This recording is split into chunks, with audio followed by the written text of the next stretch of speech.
Namaskar, Namaste, welcome to Hillside and to our journey through the fascinating world of African Diaspora genealogy and ancestry. My name is Bishop Jack Bomar and I serve as the presiding bishop here at Hillside. And I'm excited for you to join our members and founders of Good Genes Genealogy Services who will guide you through our amazing stories and discoveries from other Hillside members. You will also have a chance to learn more about how to trace your genealogy on an interactive technology platform also included in this video presentation. Before I conclude, I want to share with you my initial journey into my family's genealogy. A couple of years ago, I invited Dr. Wead Kimbrough to join me in tracing my ancestry and could only go as far back as my great-grandfather and great-grandmother at the time on my mother's side. And through her services and that of her assistant cousin Mark, I learned a lot about my family that I didn't know, and come to find out my great-grandfather was a lieutenant in the armed forces, the Army, and no one in my family knew that. And so what it has done is it's brought such enlightenment to the family and a sense of pride and joy and knowing who we are. And for many instances in our culture, we can only go back so far in our history. Their services and that of Dr. Wead and what they were able to share has been such a blessing to me and my family. So I want to encourage you to embark upon this journey. Get ready for an exciting time. Thank you so much for joining our community of legacy enthusiasts and story seekers. Let's begin.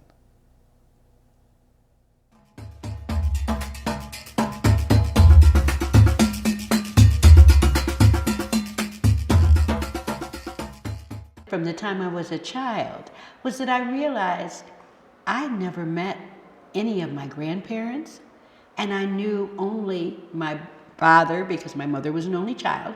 He had 3 other brothers. Those were the only relatives I knew. And I just thought, wow, I know there are other ancestors.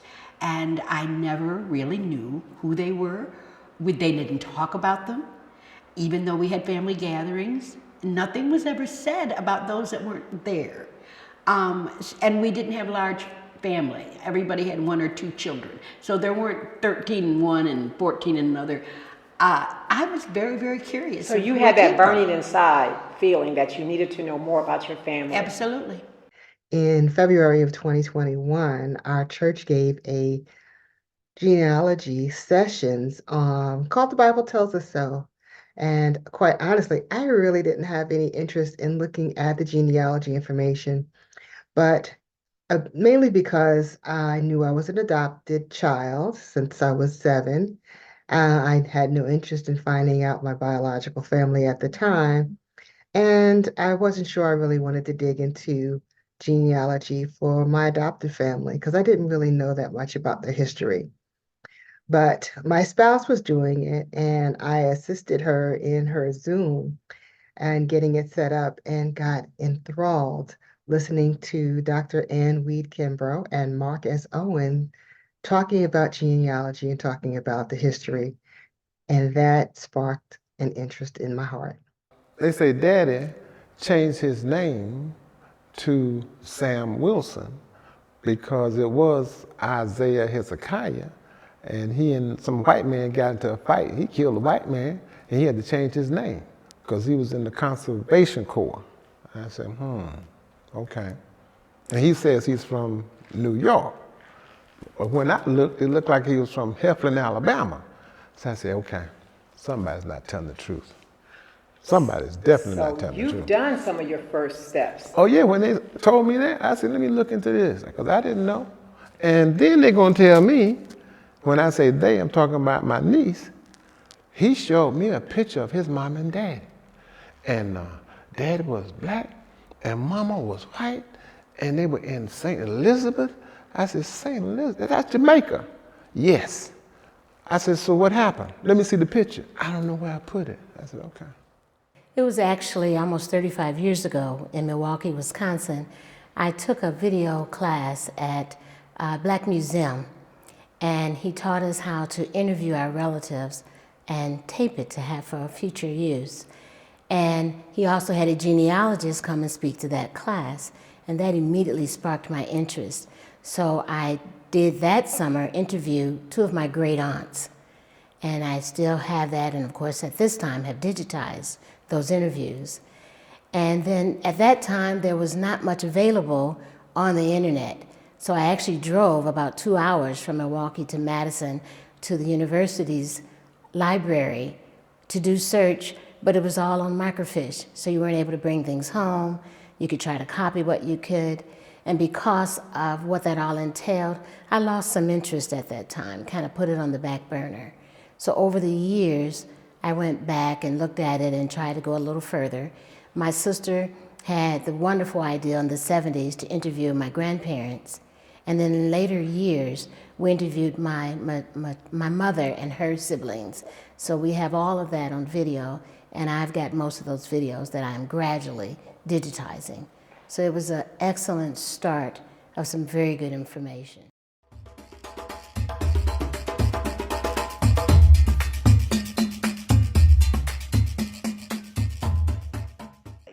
Talking with the members that were still there. We had so few because it was a small family. Mom was an only child. Her father, of course, lived with us. I was curious about Dad's side because only thing I knew was that his father, he came from Culpeper, Virginia. And why they settled in a little one-horse town called Leroy, New York, I'll never know. And I always fought him because he had 4 girls that, at least this one, thought they should be in Hollywood. So he had to live with that nonsense. Were you among those 4 girls? I was one of those 4 girls. Who was that one to be in Hollywood, for the record? Well, this little one-horse farm he had us on, I was not happy with. And the thing of it is, and I wouldn't trade it for all the world now, losing Dad at 17, because that's how old I was when he passed.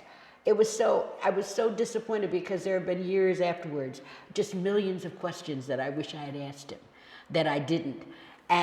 But I had my mom till 88, and every year that I'd visit her, it was about take the recorder and listen to your mother, because Mom didn't talk. She was a very quiet Indian, and so it was very hard for her. She never said anything about how she grew up. She never once mentioned what it was like in her day. She just never talked about that. So she really actually went to her grave with all of those secrets.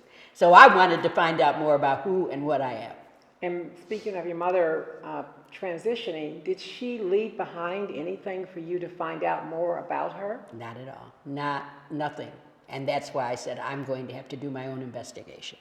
She had no cousins. I mean, we have cousins. I found them through talking to others and finding out where some of my family members were. Mm-hmm.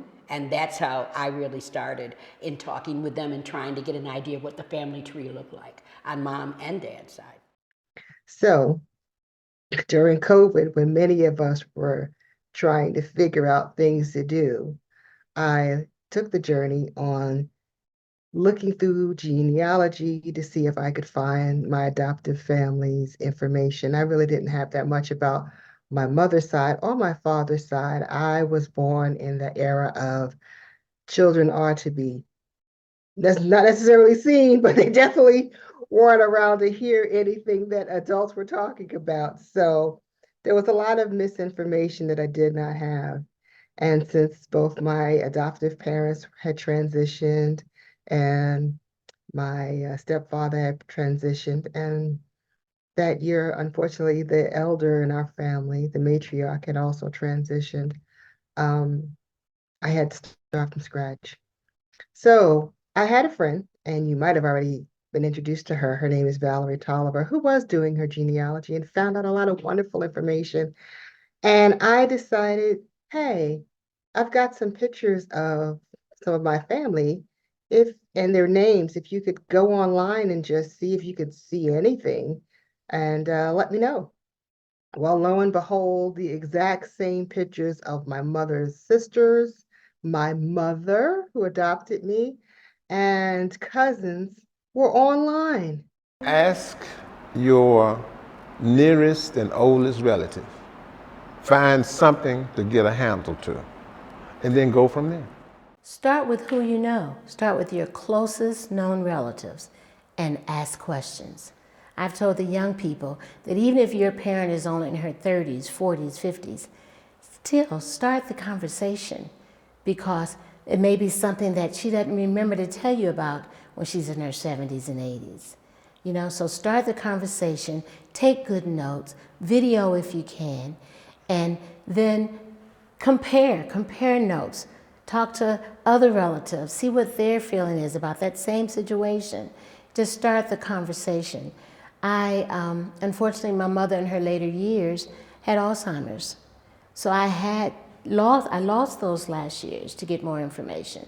Gratefully had asked a lot of questions up until then, but before I became more trained in what I'm doing, I didn't know the right questions to ask, you know, but I got enough information to know where to go from there to search further. So ask questions, take good notes, find a means to record what you have. Find an inexpensive tree program so you can see visually what that looks like, and then build on it from there.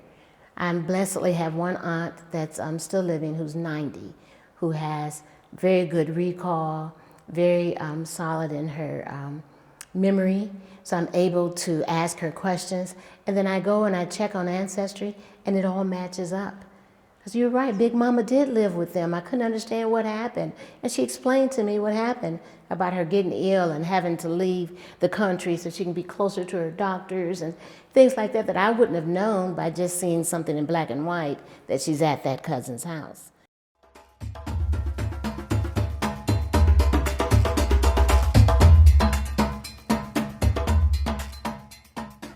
Well, what I did, excuse me, when I moved here from Wisconsin, I did join Ancestry, and I went forth and did the DNA test. And blessedly, just a matter of years ago, before my mother transitioned, was able to do her DNA test. And that has opened up so many doors for me, because I have some of the factual information, or at least oral information given by my maternal side of the family. But to be able to go online and to find confirmation of information they've given and to expand that information further. The DNA test allowed me to meet cousins I didn't know about. I even met a half-niece on my biological father's side that I didn't know existed. I was not raised with my father and his son. So I met a niece that's still living, and she has children. So that opened up some doors. And meeting other relatives through my mother's little country church just recently, talking to a lady who we ended up exchanging names, and I found out when I came home to research that, yeah, she's a distant cousin. So I got blessed with a gift and 23andMe, and I received that. And that was an eye-opener, because the most that I knew of my background was Caribbean, where my mom, my grandfather, her father is from Jamaica, Kingston, but my father, the only thing I knew of his background was Culpeper, Virginia to Leroy. I was told I had so much of a Narragansett Indian because my mother is Native American, but that is a Rhode Island group. Nobody's ever really heard of them. They were one of these that weren't fighters, and so you don't read about them in anything about indigenous people, but they're out of Rhode Island. They do have a little museum there. I took my mother. She was not impressed. It wasn't very big. But that's how much I knew about myself. But when I got 23andMe, I found out that I not only have relatives, or I come from not just the Caribbean, but also Africa also. So I was excited about that. And that's where I have been interested in finding more about that. And then you, of course, had told me Ancestry.com. I decided to join Ancestry.com and let's see if I can find some more information. So I started digging and digging, and I did find a family tree that was related to mine, but the stories didn't match up. Some of the names didn't necessarily match up. So I was still at a loss, and I kept running into brick walls here and there. And quite honestly, I got a bit discouraged. And then in 2022, I decided to see if I could find out some information about my family, my biological family, because I had heard that in Jersey they had released the information where you could find out who your biological family was, or you could find out information on who adopted your child because they had released all the records. So again, here I am digging, and I ran into some brick walls again. So I went back to the genealogy for my adoptive family, and I actually started finding more information because I realized that because I knew the spelling of the name and because I knew where they lived and because I knew the dates didn't necessarily mean that the records online were accurate. So as I looked at information that was on the 1930 census, I realized that although someone had believed that the name written there was Boggs, I could tell from the writing it was Burks, and it was my adoptive family's information. So I was so excited. I found out pictures of my great grandparents, and I found the information on my Aunt Lizzie, who was actually Georgia. And although I was born in Jersey, adopted in Jersey, my family was originally from here in Georgia, Decatur, Georgia, as a matter of fact. But I kept still running into some brick walls because although I could find my mother's sisters, Rose, Olivia, and Lizzie, my Uncle Henry, her brother, because she was the youngest, I couldn't find any information on her. None. No census records at all, and I know she was born in 1925. So I was a bit disheartened again. But as I was disheartened about that information and a little bit disheartened about not being able to find the records for my biological family, my spouse did something wonderful and unexpected. She ordered the ancestry kit. So in, I believe it was May of, because it was for Mother's Day, May of 2023, I did the ancestry DNA kit and sent the information in. And in July of 2023, I got my results back with hits for family and cousins and a whole slew of people I had never heard of because I had no information whatsoever about my family.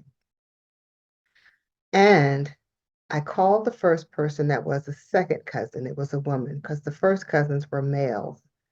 And I felt a little odd or a little something or some kind of way about introducing myself to people I didn't know as a child that they may not have any idea about. But I took a deep breath and I called her, and she was very friendly. She was very cooperative, but she had no information to give me. She had no knowledge, she had no record, she had no idea. And in fact, she was looking for information as well. That's why she was on Ancestry. So again, I took the advice of Dr. Wead Kimbrough and said, contact that first cousin because your first cousin would actually be your mom's or your dad's brother or sister. So I took a deep breath. I emailed them because they did have their information on Ancestry. And I simply said, hello, I am Sharon Hodnett. My birth name was Sharon Denise Gray. I was born on August 19th, 1965. And I know I was adopted and we are a biological match. Do you have any information? And although I know this may come out of the blue, if you do have any information, please contact me. And I left my email and telephone number. The next day, he contacted me. And he was very excited about finding out more information. But he said another cousin may be able to assist me further. So he contacted other cousin because the other cousin had a whole DNA family tree. So I contacted that cousin, and lo and behold, that's my family. It is my family.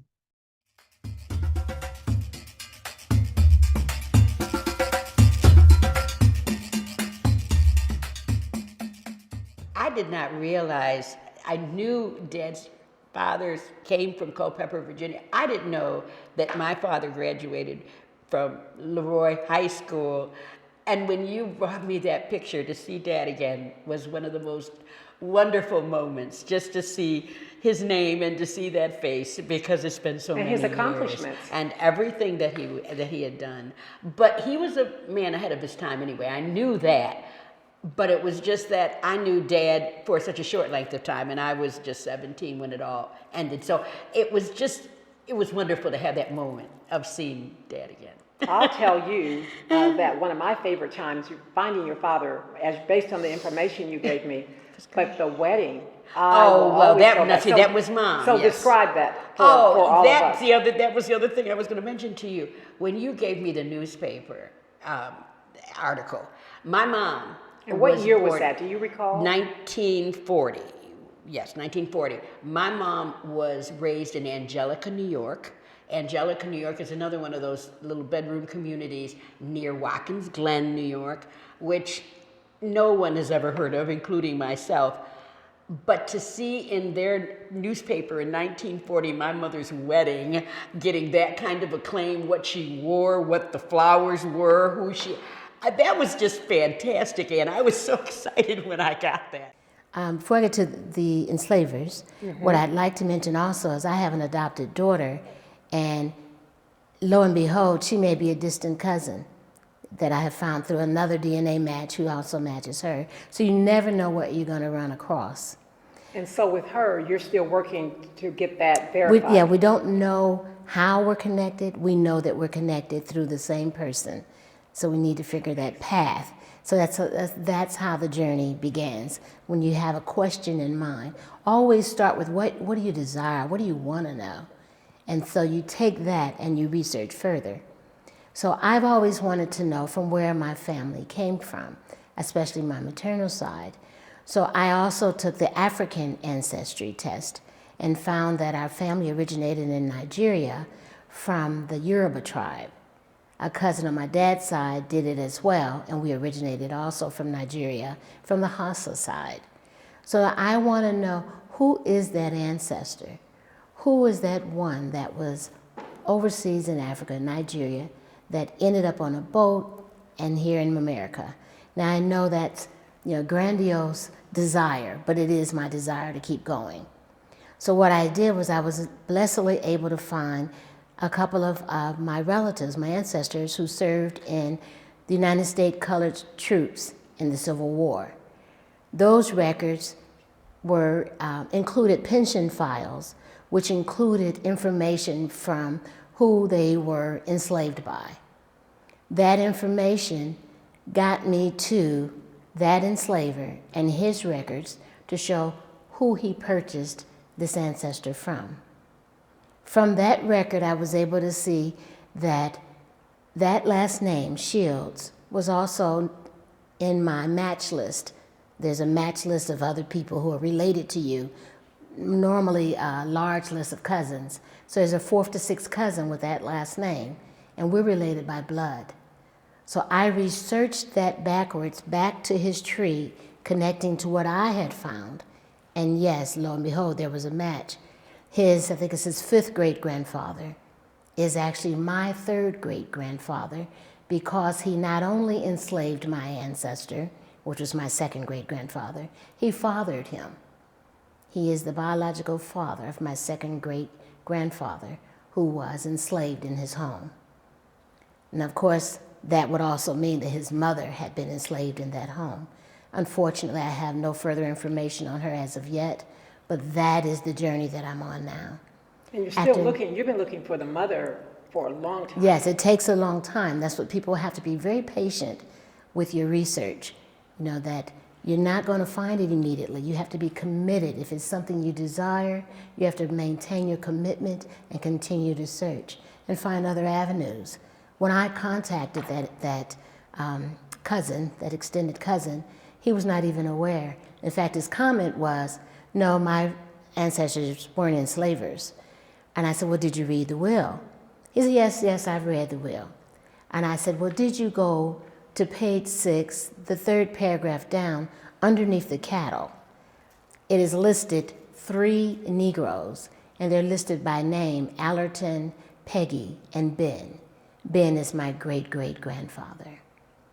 And he actually eventually apologized. He had not searched it that thoroughly. But one thing as a Black researcher that we know is when we go to the wills, we have to go past all what the enslaver finds really valuable. And that's every good in his house, from plates to chairs to bedroom furniture, till we get to the animals. And we are always below the animals, because although he sees us as a monetary value, we're not as valuable as his animals. Nobody knows the truth. The stories are flying around. Well, this happened, that happened. I said, no. It's got to make sense. If it doesn't make sense, it's got to be a lie. No, that's what I feel.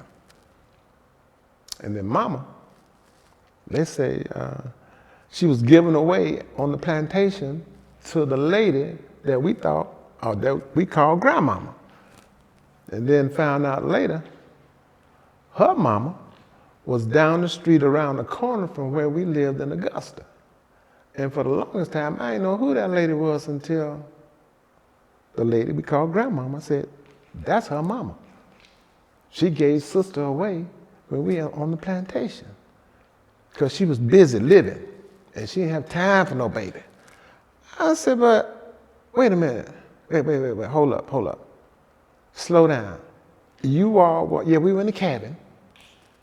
And Honey had to leave, and she didn't have time to take care of no baby. So I told her I'd take her.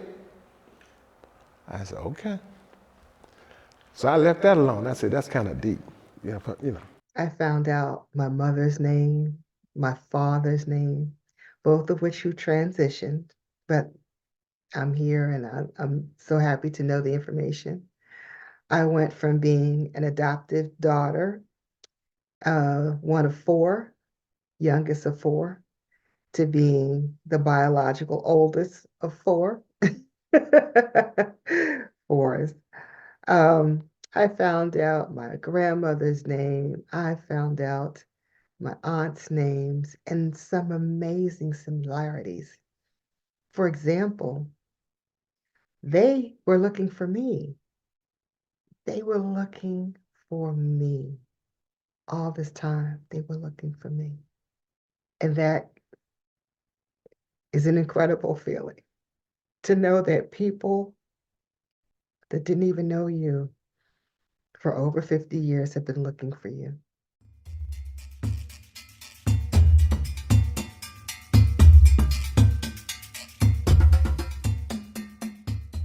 I spoke to my cousins and they gave me the number from my aunt. And as it turns out, I was named after her. They didn't know my name because my biological mom was 15 and the family, well, let's not even get into that story. My biological mom was 15. Her sister was 5. And when she went to the hospital, the name she gave them was her sister's name, Sharon Denise Gray. So I'm actually named after my biological aunt, which is another thing that amazes me because, we as a people will find a way, leave a breadcrumb, leave a hint so that people can find each other. And that's how they knew it was me when I sent the email, because she had the exact same name. And lo and behold, I got a chance to meet her. We talk often. We met, we first talked in July, and by August we had already met.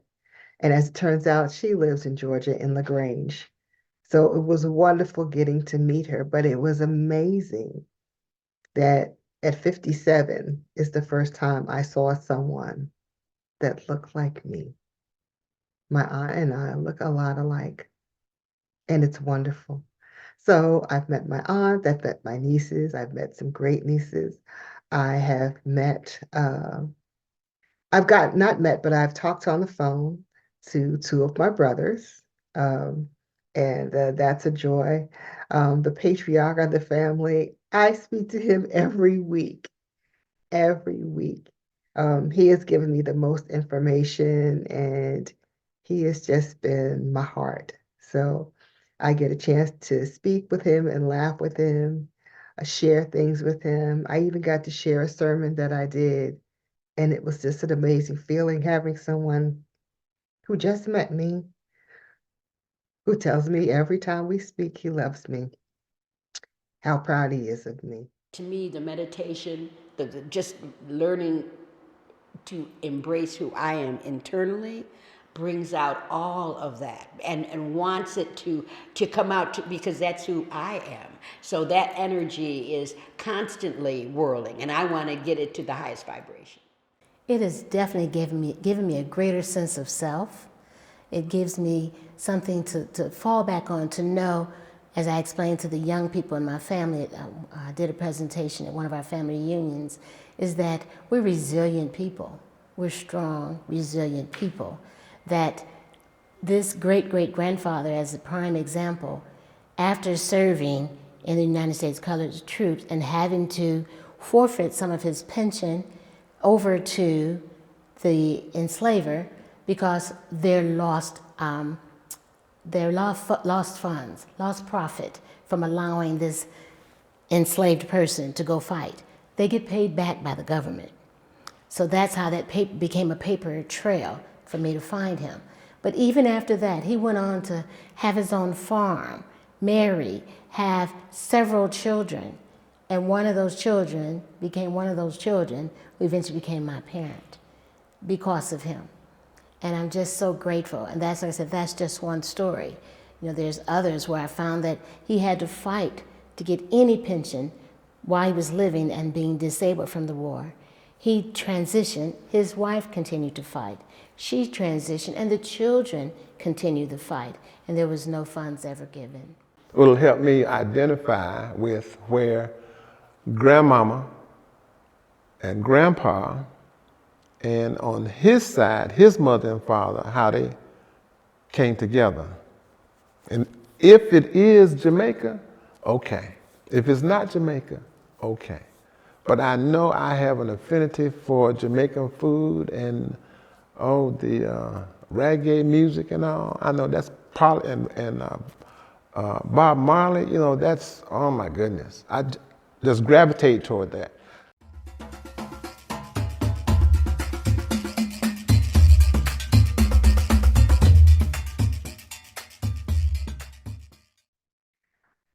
The whole idea of finding out who you are, who your people are, and then receiving the love.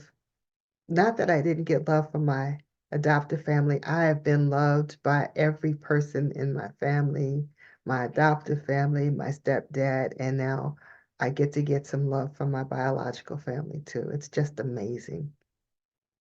And there's so many stories I can tell you that have come about from this journey, but it's been an incredible journey. All of us first cousins said, it's time. We need to see one another. So myself and two other cousins decided we would have what we call a mini reunion. No catered food, no money collected, no t-shirts. We're just gonna get together, we're gonna eat, we're gonna enjoy ourselves and talk, share good times and take pictures, and had a marvelous time. Because all of us are standing on, to me, the shoulders of giants, and those giants are those people that have come before, that are no longer with us, that we are a part of. And I can feel them. I can feel they're encouraging me to find out about them. One thing I'm very curious about, my father, the only ones I knew were his brothers. He did have a sister. I'd heard her name. I knew I had an Aunt Miriam, but no one talked about her much because she died at a very young age. But she was a teacher, and I've spent my career teaching. So I wanted to know more about her and what happened with her, and what she died of. And, you know, no one talked about anything. So these are the kinds of things that I just know I only stand in my own way by saying I don't have time. I do have time. and I want to make that time for those things that are important, because we need to know where we came from and whose we are. When you know your history, you're more prone to following your path, whatever it is. Because once you see how your people got to where they got to and got you started, then you realize, something to this. There is a spirit that's moving through everyone's family, and we just need to know where it is. But I tell everybody, we got here on the boat, most of us, if not all of us, got here on the boat, and we survived. So we are the best of the best. I tell them, I don't want to hear that stuff about you can't do. You're here because you are from the best of the best.